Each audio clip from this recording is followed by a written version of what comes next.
Welcome, rockers and music lovers. This episode, we are going to talk about one of my favorite pieces of equipment, one of my favorite toys, and that is this little Lekato looper down here. It is a powerful practice tool. It is a powerful composition tool. It's a scratch pad that will allow you to check out different ideas, different rhythms, different chord patterns, and it costs next to nothing. I cannot recommend this pedal highly enough. So let's just go through a quick demonstration. I'm going to go back to something like I was doing at the beginning, just a one chord thing.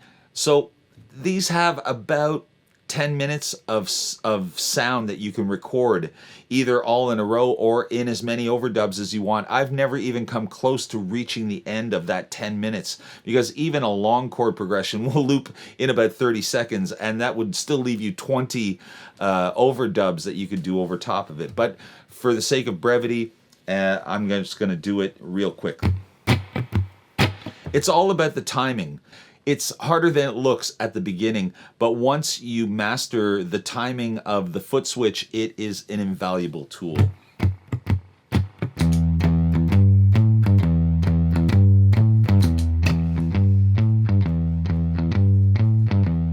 That's pretty good. Now I'm going to put some kind of percussive thing in the background just so it's a little more fun to play over.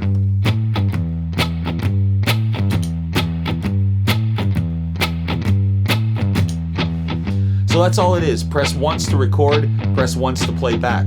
Press once to record, overdub, press once to play back. Now here's a really cool hidden function on this thing.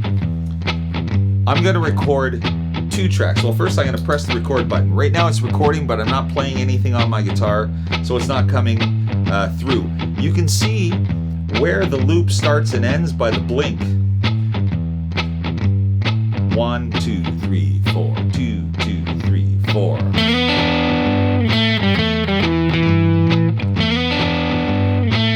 I'm going to overdub one more thing.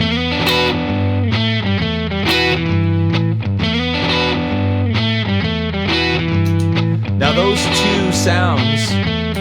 two sounds are stuck together on that track because the light was red the whole time that I was overdubbing.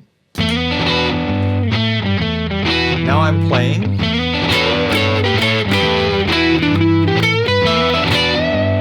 But I don't want all that background stuff while I'm soloing. So if I press the button once and I hold for 2 seconds,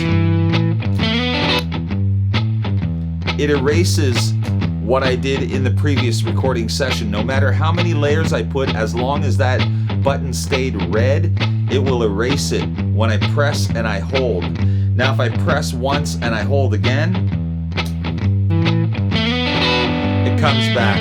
This is a really powerful tool in performance because you can have little things that disappear and appear at will. The only thing that you have to remember is that if you tap twice and you hold down, you erase everything that you just recorded and you never get it back. So you have to be careful. This is something that you'd have to get used to if you're using it for performance purposes. I'm really just recommending it as a practice tool. It is so cheap. It's, as I said, about $55 Canadian and much cheaper US. Hey friends, do yourself a favor, hit that subscribe button below. Let's keep in contact. There are so many subjects that we need to talk about. And by the way, let me know what subject you'd like me to cover in the comments. There's no reason why, if you can afford a guitar and you can afford guitar strings and an amplifier, well, you can afford one of these.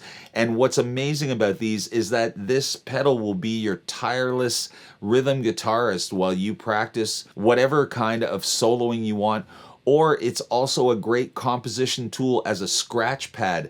You just use this to get down your ideas and you can add layers onto it and you can build something quite surprising with one of these little pedals. And then once you're happy with it, all you need to do is just open up your phone, your smartphone, press that little recording device that's in there, they all have them, and just record what's coming out of your speakers, and there you have a sketch pad of a possible new song. As a songwriting tool, as a practice tool, and for me as a performance tool, I find these Lekato loopers invaluable. One input, one output, AC jack. It does not take a 9-volt battery. It's too small for a 9-volt battery, but that's okay because your batteries will never die on you. I don't see the downside on this. I love these things. Lekato, there are all kinds of other loopers. I also use the Boss RC1, but to tell you the truth, this one is even more responsive. It's easier to use, and I won't say it's indestructible, but I've used other ones, other pedals that look almost identical to this that cost 3 times as much or more, and I've killed these pedals in 6 months because after a certain amount of use, the pedal, the buttons get worn out. This pedal works, this button works perfectly. The second that I press the button, it engages, and the second that I double tap it, it disengages, and not everyone does that. But I've used much more expensive pedals that work well, but the buttons have died or something goes wrong in the internal memory. So far, it's a record for me. I've been using these for about 7 years now, and this Lekato has outperformed every other looper that I've bought. So there you have it, folks. That is the feature-packed micro footprint Lekato looper. Check this looper out. I have no vested interest in whether you buy one or not. I am just giving you what is, in my experience, the best looper bang for buck that I've ever tried in my entire playing career. So there you have it. My name is Dwayne Dixon, aka Double D. It is always a privilege and an honor to spend this time with you. I hope to see you again on the next one.